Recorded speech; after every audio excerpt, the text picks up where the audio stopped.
Estados Unidos llega a un acuerdo comercial inicial con China que reduce aranceles a cambio de una promesa china de comprar productos agrícolas de Estados Unidos, pero ¿es un alivio permanente o temporal a las tensiones entre las dos potencias económicas? Lo vamos a discutir.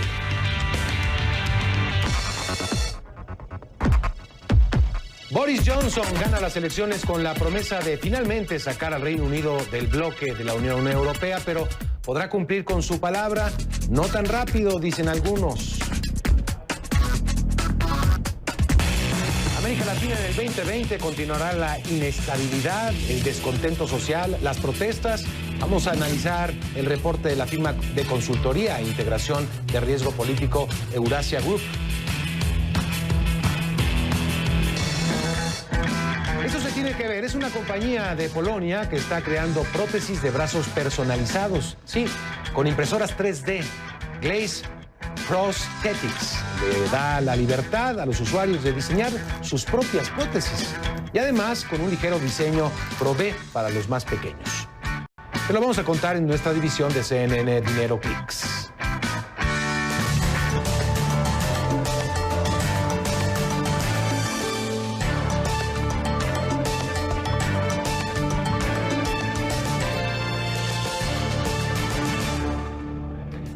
Bienvenidos a CNN Dinero, te saluda Mario González desde la Ciudad de México, hoy por mi compañero Xavier Serviá. Comenzamos de inmediato.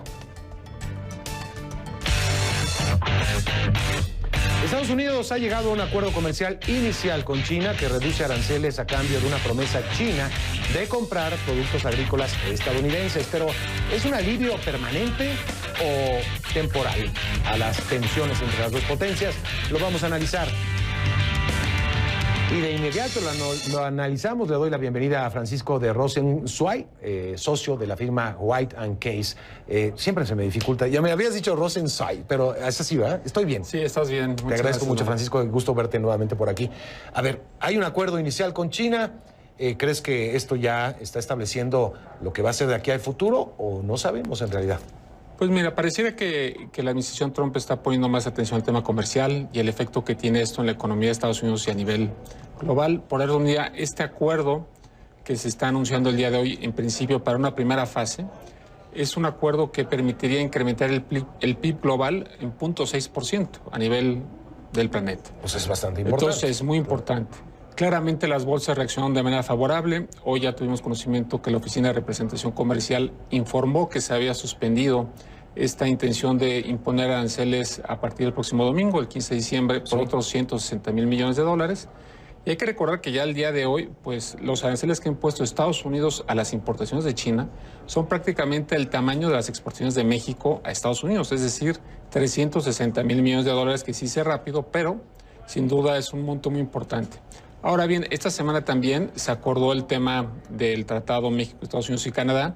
Y bueno, eso ha dado un aliento a los mercados, ha dado un aliento a esta visión del presidente Trump que quizá hacia la entrada a una campaña electoral podría estar tomando con un poquito más de seriedad el efecto y la importancia que tiene para su propia campaña, tener pues unas señales positivas para los flujos de comercio e inversión. Hemos visto por lo menos unas señales positivas de los mercados, de cómo han tomado estos dos temas, ¿no? Particularmente, y también es cierto que del lado chino pareciera que ya también están tomando esta negociación con más seriedad. Hay que recordar que ya lleva 20 meses y también las exportaciones de China han caído, al igual que las exportaciones de Estados Unidos a China. Entonces, pareciera que ya el daño que se estaban haciendo era relativamente importante, particularmente cuando hablamos del sector agroalimentario. Si tú recuerdas, uno de los 3 compromisos que hay en este acuerdo inicial son básicamente, primero, no imponer más aranceles. Segundo, que haya compras del gobierno chino o empresas chinas por más de 50,000 millones de dólares de productos agroalimentarios de Estados Unidos. Y tercero, que haya un combate a la piratería y de alguna forma haya medidas para proteger las patentes y marcas, lo que se conoce como propiedad intelectual. Entonces, me parece que el sector agroalimentario en las negociaciones comerciales de Trump ha sido muy importante. Hay que recordar que su base roja, una buena parte es republicana. Y en esta guerra comercial, Trump ha tenido que aliviar los efectos negativos de imponer aranceles a través de subsidios, de lo que se conoce como la Hay una ley que se llama el Farm Bill que básicamente les da subsidios a los productores agroalimentarios. Sí. Entonces, pareciera que esto es una señal positiva. ¿Cuánto tiempo puede durar? Es difícil de saber con Trump. Lo cierto es que mi parecer es que conforme vaya avanzando las semanas y se vaya acercando la elección presidencial de Estados Unidos, las señales, al menos en temas de comercio, tendrían que ser más favorables, al menos durante lo que resta en los siguientes 10-12 meses. Bueno, entonces me dices que un 0.6% del Producto Interno Bruto pues global, ¿de cuánto representa a nivel, digamos, el comercio entre China y Estados Unidos representa un buen porcentaje del comercio global, entonces? Prácticamente pues, son la primera y segunda potencia del planeta, entonces sí. Evidentemente todas las economías regionales o digamos que son satélites de China y también de México, desde luego de Estados Unidos y de Canadá, pues en la medida que estas dos potencias desaceleren su demanda, evidentemente hay un impacto en las economías regionales o aledañas, ¿no? Que están dentro de las cadenas de valor. Entonces, evidentemente estas dos economías junto con la Unión Europea son los tres bloques comerciales más importantes y el comportamiento de estas tres economías o bloques, considerando la Unión Europea como una sola, evidentemente tiene un efecto. Que todo lo que en la Unión Europea no sabemos, es un pronóstico reservado lo que vaya a pasar. Ya vimos que Boris Johnson gana con una abrumadora mayoría a los conservadores. Es decir, ya es inminente la salida de Reino Unido del bloque europeo. Eso va a tener repercusiones globales. Curiosamente ahí yo veía varias afinidades entre Boris Johnson y el presidente Trump. Sí. Y ahora cuando Trump está buscando ya amarrar ciertos acuerdos, pues por el otro lado el Reino Unido pareciera que a finales de enero estarían en una inminente salida. ¿Similitudes entre Boris Johnson físicas o en política? Ambas, particularmente en su forma de gobernar y gestionar sus gobiernos. También lo cierto es que esto abre la puerta para que Reino Unido inicie negociaciones comerciales con Estados Unidos. Esto ya es un anuncio que se hizo hace algunos meses cuando Boris Johnson tomó el liderazgo y fue designado primer ministro. Entonces, pareciera que ahí también va a haber oportunidades y ciertamente me parece que es una señal positiva porque hay un desaceleramiento a nivel global. Sí. Entonces, el hecho de que Estados Unidos esté buscando, si bien quizá imponer condiciones, pero buscar realmente ya llegar a acuerdos, me parece que es un paso bueno, porque de lo contrario, imagínate imponer aranceles a juguetes, televisores y una serie de productos en esta época navideña, pues tendría un impacto directo en los consumidores, lo cual tampoco hubiera sido bien recibido. No, para los votantes de Estados Unidos tampoco. Así que cobra relevancia todavía más esta suscripción de las enmiendas al acuerdo del TMEC. O sea, se está conformando nuevamente, se le da mucho oxígeno a este bloque comercial, se convierte en uno de los más importantes del planeta. Sin duda, si recordamos, bueno, pues el tratado original del TLC o TMEC se firmó en noviembre de 30 del año pasado. Siempre que pasa un tratado de libre comercio por el Congreso americano, invariablemente piden concesiones adicionales. Eso le pasó a México en el Telecán, le pasó a Colombia, le pasó a Perú, le pasó a Panamá y, bueno, Corea, etcétera. Entonces, me parece que el hecho de que también se haya logrado cerrar esta renegociación o modernización o protocolo modificatorio, como se le dice legalmente hablando, también es una señal positiva porque ya el día de hoy el presidente Trump mandó al Congreso lo que se conoce la ley de implementación, que es básicamente la propuesta al Congreso estadounidense para que ya pueda avanzar en la ratificación del tratado.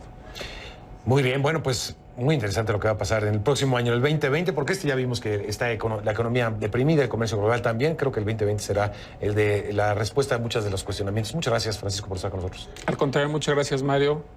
Gracias. Y bueno, era Francisco de Rosenwhite, el socio de la firma White & Case.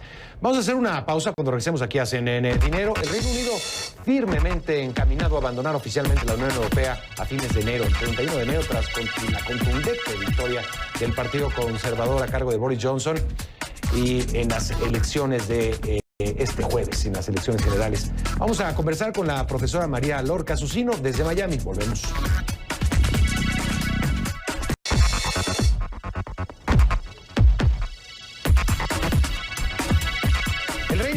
Firmemente encaminado a abandonar oficialmente la Unión Europea a fines de enero, tras contundente victoria del Partido Conservador del primer ministro británico Boris Johnson en las elecciones generales. Analizamos el tema. Le doy la bienvenida a María Lorca, profesora de Economía de la Universidad de Miami. Gracias, María, por estar con nosotros. Pues otra vez sorprende el Reino Unido con unas votaciones que se veían disputadas, pero lo que llama más la atención es la aplastante victoria histórica del Partido Conservador. Esto ya prácticamente encamina al Reino Unido a una salida. ¿Cómo ves las cosas? ¿Cómo ha reaccionado la economía?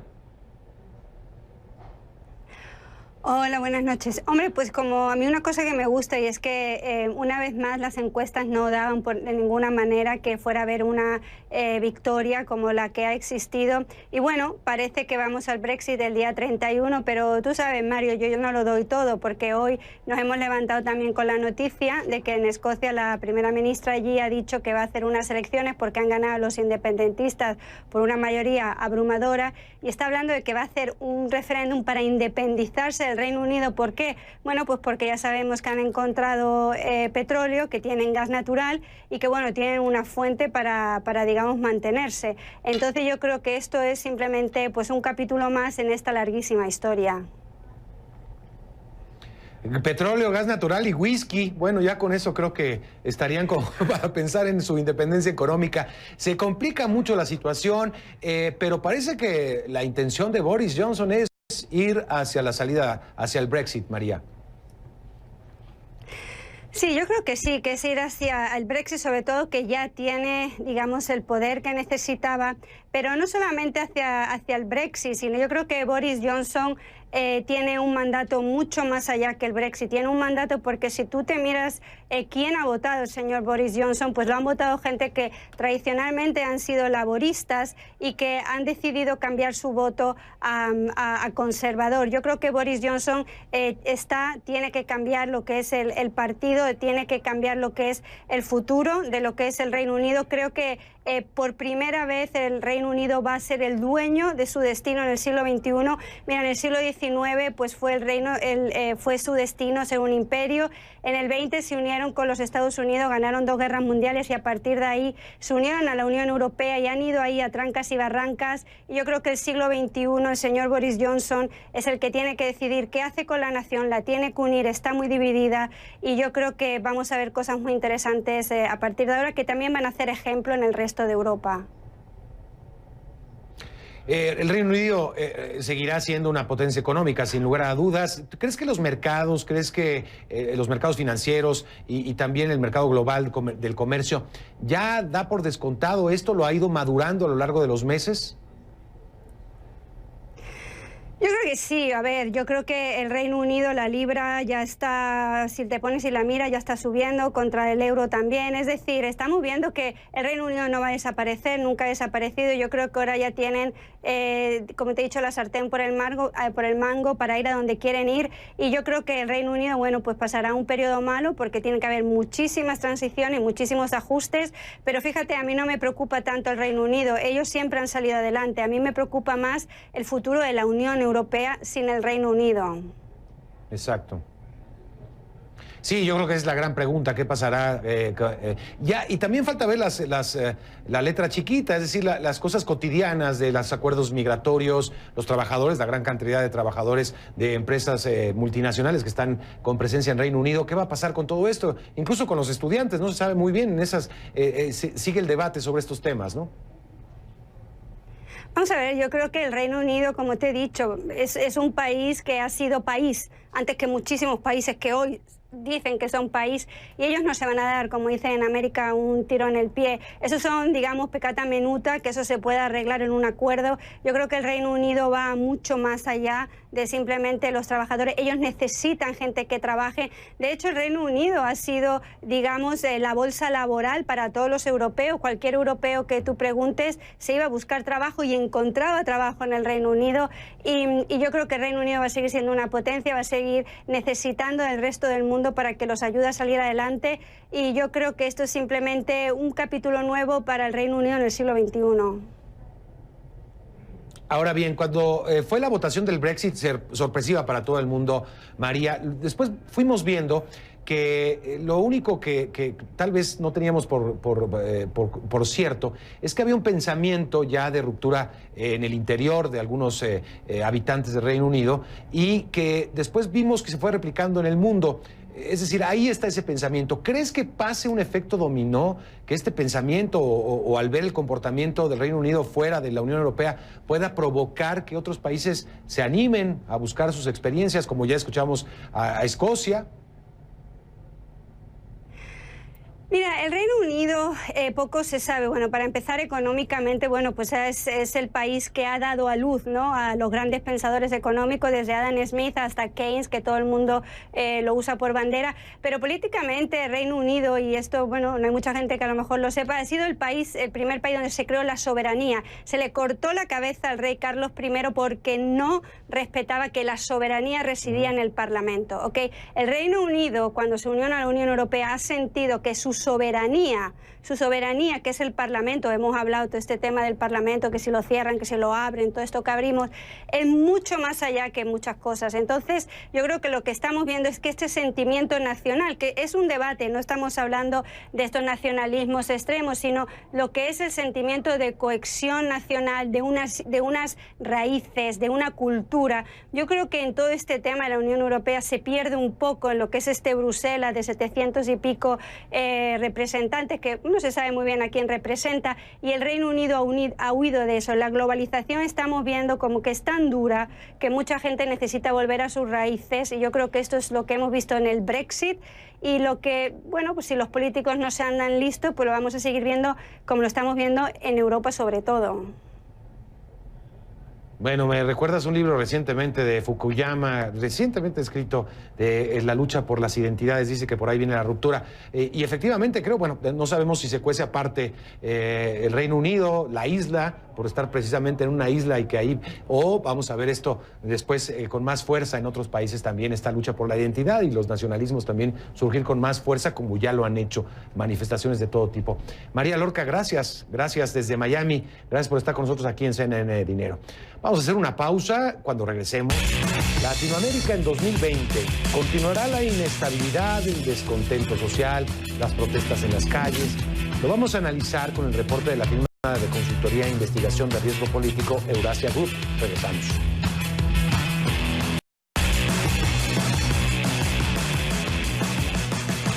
Latinoamérica en el 2020 va a continuar la inestabilidad política y social, el descontento, las protestas en las calles.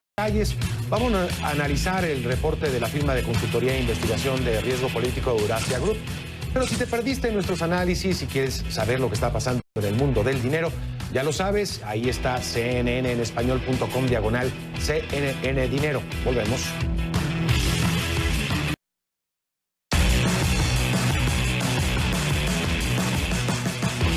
Latinoamérica en el 2020 continuará la inestabilidad política, el descontento social, las protestas en las calles.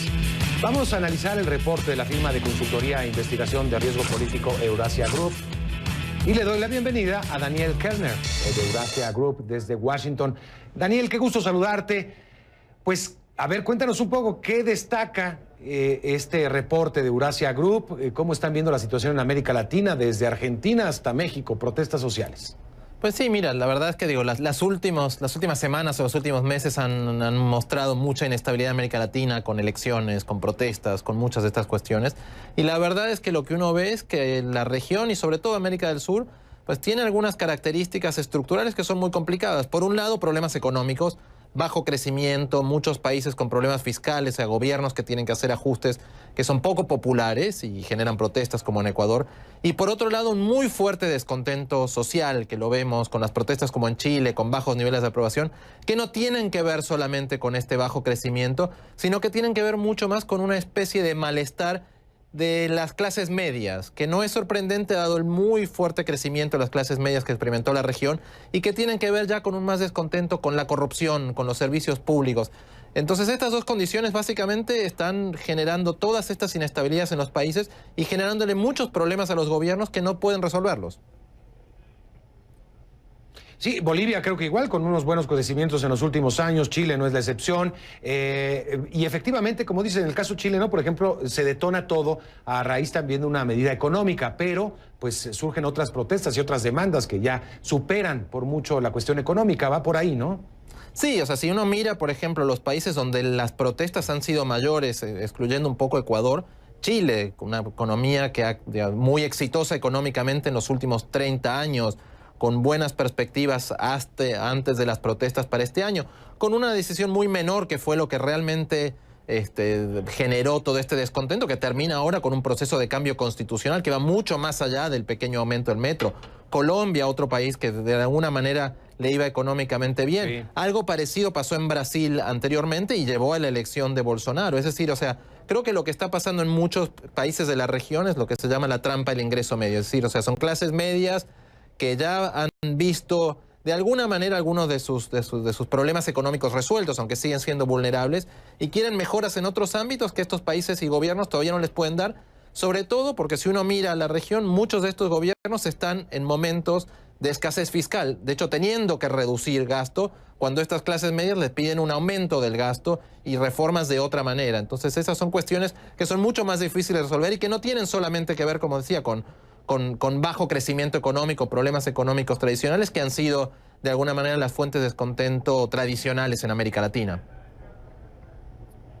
Hemos visto una serie de reportes que se han presentado en esta semana, tan solo está el de la CEPAL, el de PNUD, el del Programa de Naciones Unidas para el Desarrollo también, y también de organismos independientes o de firmas independientes como el Instituto IDEA, por ejemplo, que hablan, creo que son coincidentes con lo que habla Eurasia también, en el sentido de que sigue siendo una de las regiones más desiguales del planeta, y eso está llevando también a estas crisis sociales. Sí, claro, o sea, el caso chileno es el más claro, ¿no? O sea, un país con una muy impresionante estabilidad macroeconómica, estabilidad política, pero donde las clases medias básicamente sienten que no tienen capacidad de avanzar, ¿no? Y eso lo hemos visto también en otros países, y en ese sentido se parece hasta un poco más al tipo de descontento que vemos en países como Estados Unidos o como Francia. Y creo que esto además es importante porque, digamos, tradicionalmente uno hubiera pensado que los países que tenían mayores problemas económicos eran los que iban a ser más proclives a inestabilidad. Entonces uno podría pensar ahora en Ecuador o en Venezuela, donde se da esto, y no países con estabilidad económica como Colombia y Chile.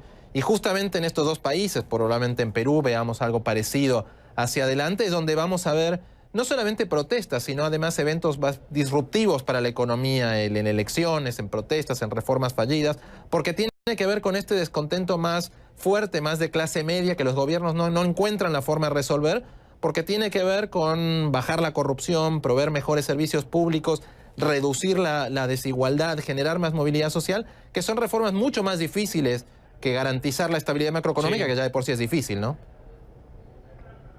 ¿Está en riesgo o está en crisis o llegó a un límite ya el modelo? No solamente el modelo económico, el neoliberalismo, como se le quiera denominar, sino el modelo de desarrollo político, social de América Latina, en tu opinión, pues Daniel.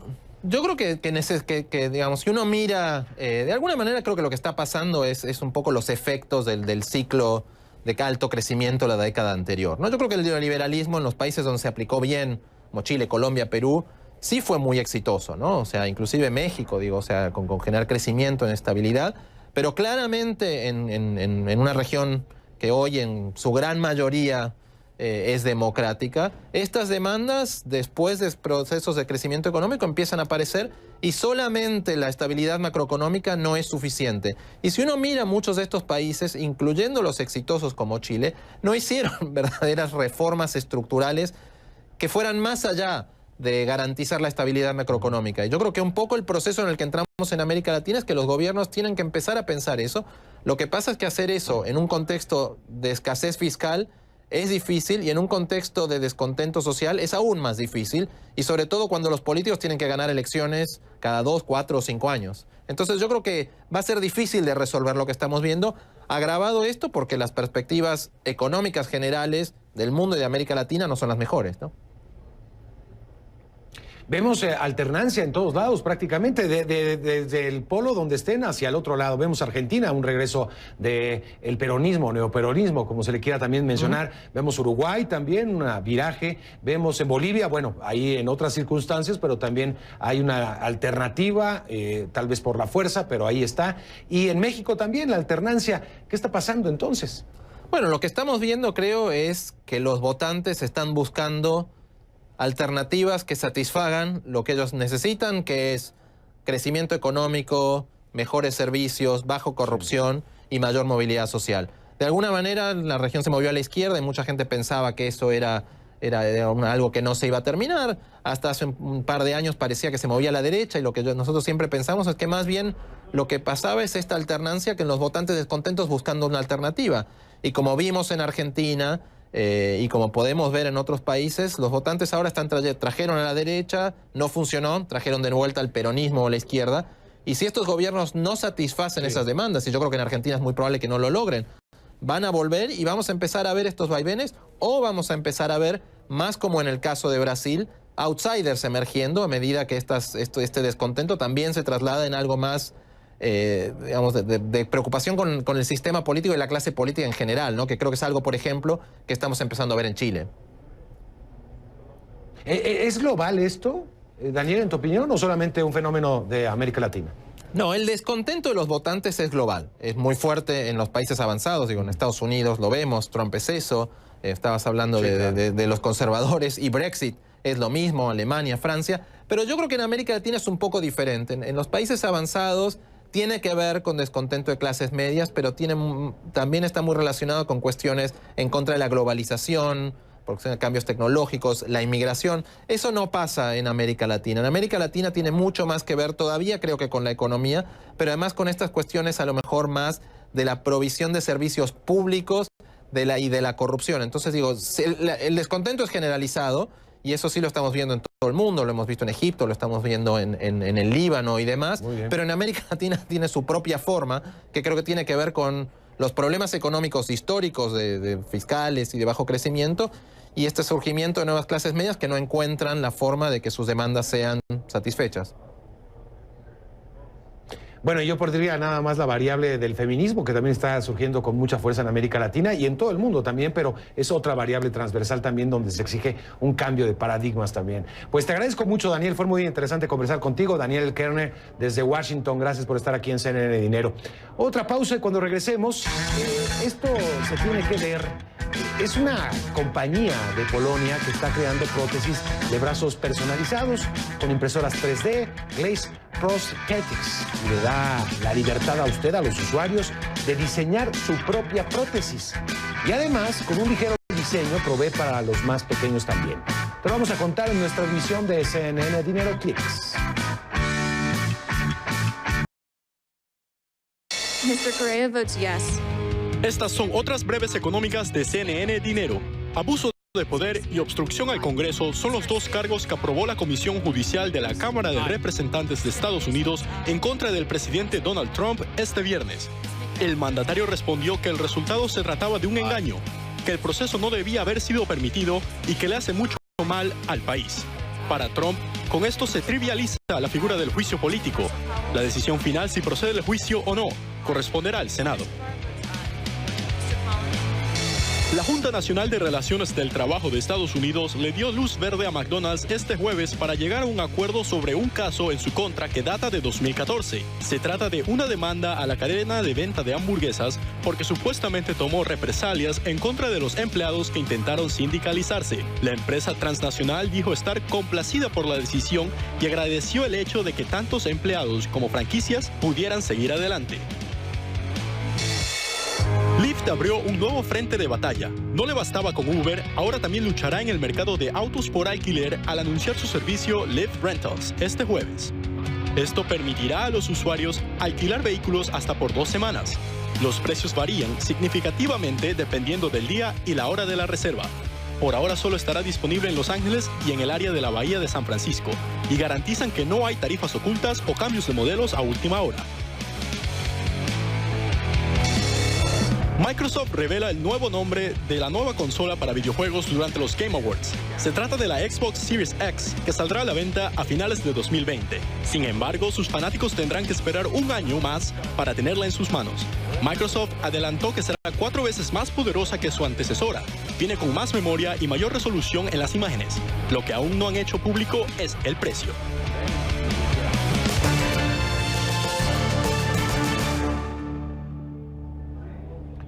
El presidente de México, Andrés Manuel López Obrador, celebró la decisión del Senado de aprobar la ratificación del protocolo que modificó el acuerdo comercial con Estados Unidos y Canadá, del TEMEC. Una aprobación aquí en México que genera opiniones encontradas sobre los beneficios que tendría este nuevo tratado para este país. Desde la capital mexicana está Rey Rodríguez con toda la información. Mexicanos quedan aprobados. El protocolo modificatorio... Con la aprobación en el Senado mexicano de las enmiendas al Tratado Comercial con Estados Unidos y Canadá, se despeja el camino para la ratificación en los congresos de estos dos países. Esperemos que en Estados Unidos se haga lo mismo. Ellos tienen hasta el día 20. Al parecer hay acuerdo entre republicanos y demócratas. Quedaría pendiente Canadá para principios del año próximo. Pero en el caso del Congreso de Estados Unidos puede aprobarse antes del 20, la semana próxima.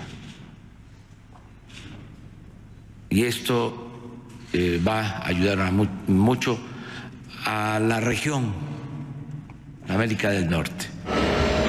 Pero ¿quién gana y quién pierde con este nuevo acuerdo que reemplazará al Tratado de Libre Comercio de América del Norte, el NAFTA, y que fue firmado en 1992? Pero para atraer a compañías que vengan de otras partes. En México hay opiniones divididas. Juan Antonio Reboulen Bernal es director de Comercio Internacional del corporativo Grupo de Acero y asegura que traería muchos beneficios. No podemos seguir haciendo lo mismo y esperar resultados diferentes. Tendríamos que cambiar, y me refiero tanto la industria automotriz como la industria siderúrgica, el gobierno, la academia. Tendríamos que generar, y ahí es donde yo veo la oportunidad, un nuevo modelo de producción donde haya mayor integración, mayor contenido regional, mayor valor agregado en la región de América del Norte, y eso yo creo que puede traer resultados positivos para todos. Las modificaciones del nuevo acuerdo obligan a las partes a producir en Norteamérica el 70% del acero utilizado en automóviles y camiones ensamblados en la región. Eso impide la importación de acero semiacabado de China y otros países. Tanto México como Canadá tendrán 7 años para adoptar la norma con el acero y 10 para el aluminio. Algunos se resisten al cambio y prefieren seguir importando acero más barato en otros lugares. Otros no lo ven así. Esto es un cambio de modelo y ahora los incentivos están puestos no solo en la importación, no en la importación, minoritariamente en la importación. Los incentivos están puestos en la producción regional. Por lo pronto, la industria automotriz en México calcula la reactivación de las inversiones que estaban a la espera del nuevo acuerdo comercial. Un acuerdo que, según el gobierno mexicano, entraría en vigor a principios de 2020. Rey Rodríguez, CNN, Ciudad de México.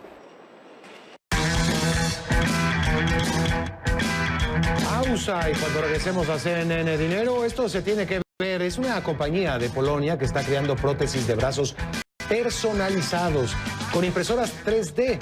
Glaze Prosthetics le da la libertad a los usuarios para diseñar sus prótesis. Te lo contamos aquí en nuestra división de CNN Dinero Clicks. Buen día para los mercados. Vamos a echarles un vistazo a los mercados y monedas al cierre de la jornada.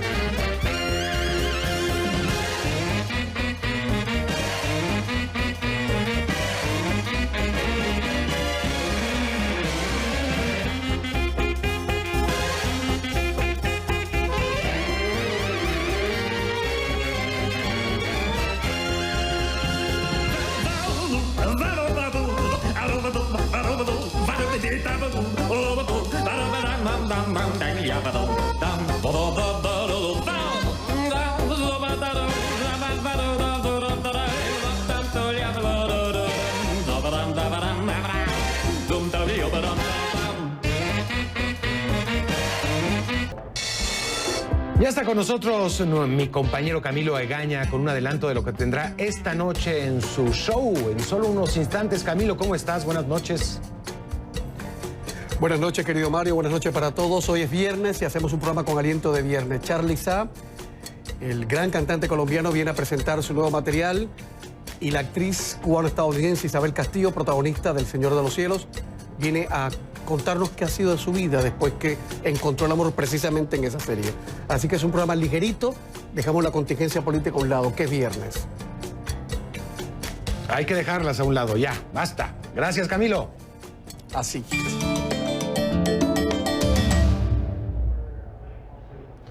Vamos ahora con los ganadores y perdedores de esta jornada. ¿Quién gana?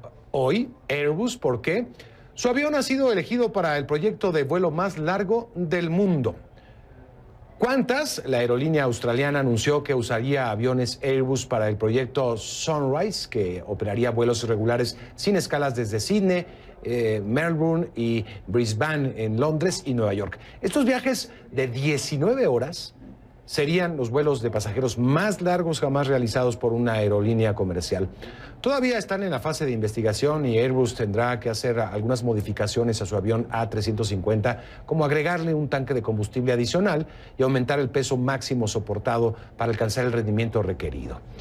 Qantas dijo que en su comunicado que todavía no había hecho un pedido de aviones, sino que trabajaría con Airbus para redactar un acuerdo de hasta 12 aviones que se van a presentar a la junta directiva de esta aerolínea. Y porque su avión ha sido elegido para el proyecto de vuelo más largo del mundo, Airbus se lleva hoy la medalla de oro de CNN Dinero. ¿Y quién pierde el día de hoy? Costco. ¿Y por qué? Sus ventas en línea se están desacelerando. Hay muchos competidores. Costco reportó su primer trimestre de 2020 el jueves después del cierre del mercado. Vamos con las ventas, 37 mil millones de dólares. Es un aumento del 5,6% en comparación con el mismo periodo del año pasado, pero no alcanzó las expectativas de los analistas de Wall Street. ¿Qué pasa? Los supermercados estadounidenses se han vuelto cada vez más dependientes de sus negocios en línea para impulsar el crecimiento de las ventas. Pero las ventas en línea de Costco aumentaron 5,7% durante el trimestre, muy por debajo de su tasa de crecimiento de 26,2% en el trimestre del año anterior. ¿Cómo reaccionó el mercado? Las acciones de Costco cayeron hasta un 5% antes de recuperarse y cerrar en un $291.87. Y porque sus ventas en línea crecieron, pero se están desacelerando, Costco se lleva hoy la medalla de cartón de CNN Dinero.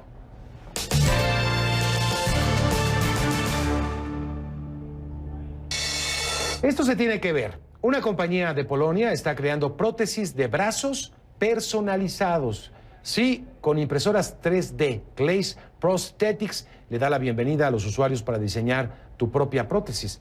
Y además, con un ligero diseño, puede proveer a los más pequeños. Te lo contamos en nuestra división de CNN Dinero Clicks.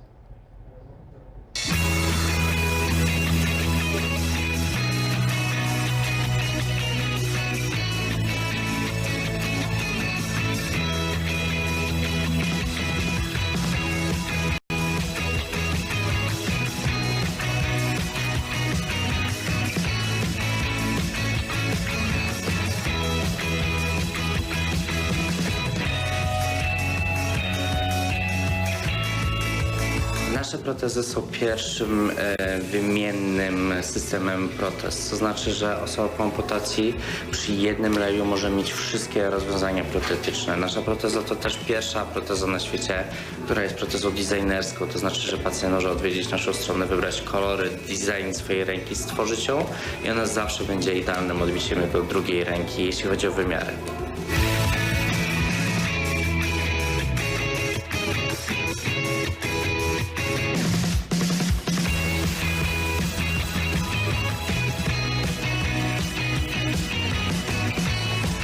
Bo to jest forma, tak jakby pośrednie rozwiązanie pomiędzy mioelektryczną ręką a ręką kosmetyczną. Ona ma mechaniczny chwyt, czyli Ola może trzymać... O, papa robisz? Ona może do tej rączki sobie coś włożyć, czyli wkłada sobie kredki, wkłada sobie sztućce.